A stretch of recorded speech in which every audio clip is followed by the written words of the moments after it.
ओम। पुस्तक का पठन। भाग संख्या 1। पुस्तक परिचय। पुस्तक का नाम अरब में 7 साल अर्थात अरब में वैदिक धर्म का प्रचार।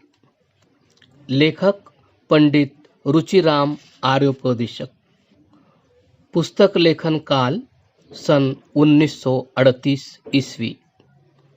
प्रकाशक सत्य धर्म प्रकाशन। संस्करण 2015 ईस्वी। पाठक दिलीप लक्ष्मणराव वैद्य, सदस्य आर्य समाज, नांदेड़, महाराष्ट्र। समर्पण। मेरी इस यात्रा की प्रेरणा का श्रेय मेरे पूज्य आचार्य परमहंस परिव्राजक श्री स्वामी स्वतंत्रदानंद जी महाराज को है। केवल प्रेरणा ही नहीं, आप अरब के शहरों में मेरे साथ विस्तृत पत्र व्यवहार करके अमूल्य सम्मति भेजते रहे। इसलिए यह श्रद्धा का फूल अरब में 7 साल नामी पुस्तक आपके चरणों में समर्पण करता हूँ। रुचिराम आर्योपदेशक। प्रकाशकीय। आर्य समाज में अनेक ऐसे उपदेशक प्रचारक हुए हैं जिन्होंने कष्टों की परवाह न करते हुए देश विदेश में आर्यत्व का प्रचार किया है।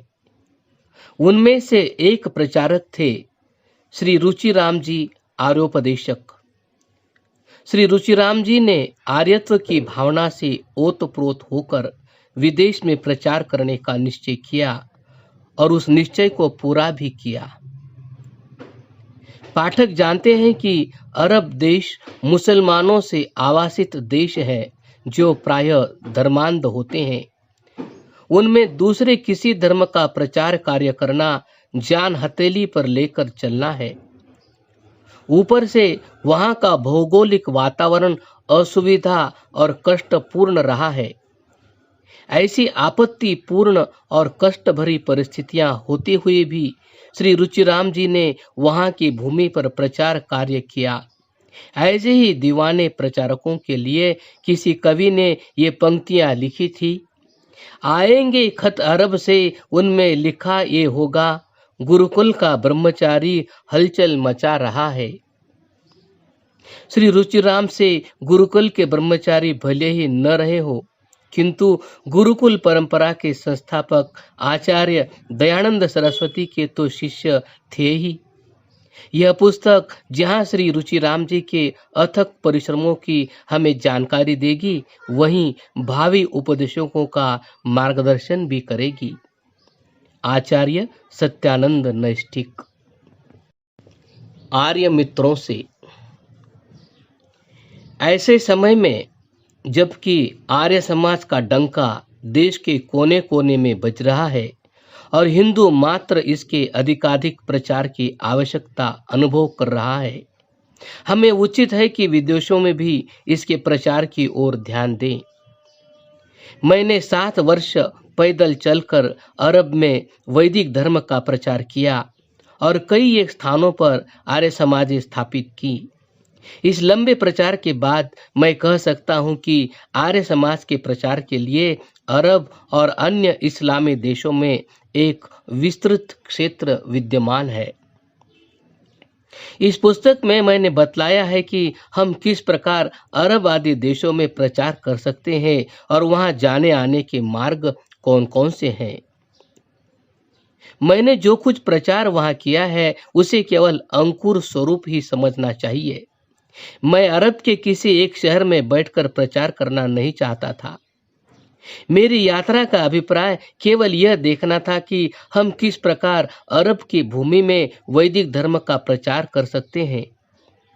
जहां जहां मेरा प्रभाव पड़ चुका है, आर्य समाज स्थापित हो चुकी है, वहां भी भारतवर्ष से उपदेशकों का जाना आवश्यक है।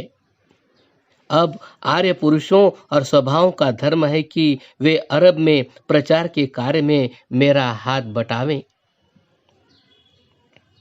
मैं जब से अरब से लौटा हूँ तब से मेरी यह प्रबल इच्छा रही है कि एक बार फिर अरब में जाकर उस पौधे को सींचूं जिसका बीज मैंने पिछले 7 वर्ष में वहां की भूमि में डाला है।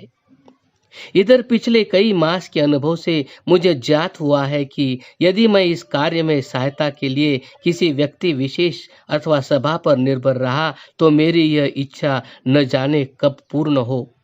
इसलिए मैंने निश्चय कर लिया है कि पहले की तरह केवल ईश्वर पर भरोसा रखकर निकट भविष्य में अरब में वैदिक धर्म के प्रचार के लिए जाऊंगा। रुचिराम आर्योपदेशक, दिल्ली, नवंबर सन 1938। अरब में 7 साल इस पुस्तक की विषय सूची। प्रथम परिच्छेद। लाहौर से कराची, कतर, बहरैन टापू, अलहसा रयाज, मक्का, खाना काबा, जबल तायफ, जिद्दा। दूसरा परिच्छेद। अकबा, मिस्र, शर्की अल अर्दन, काहिरा, इस्कंद्रिया, पोर्ट सईद। तीसरा परिच्छेद। बैकुल मुकद्दस, फिलिस्तीन, याफा, तल अबीब। चौथा परिच्छेद। जबल लिबनान, शाम, तुर्की, दमिश्क, हलब। पांचवा परिच्छेद। बगदाद, अल इराक, करबला, बसरह। छठा परिच्छेद। कोयत, दुबई, मस्कत, जफार, मोकल्ला, अदन। सातवां परिच्छेद। यमन, लहज, तईज, जईद, हदीद, सनआ, जुबीद, जुफार, मसीरा टापू, मनकरोल। भारतवर्ष। अंतिम निवेदन क्रमशः।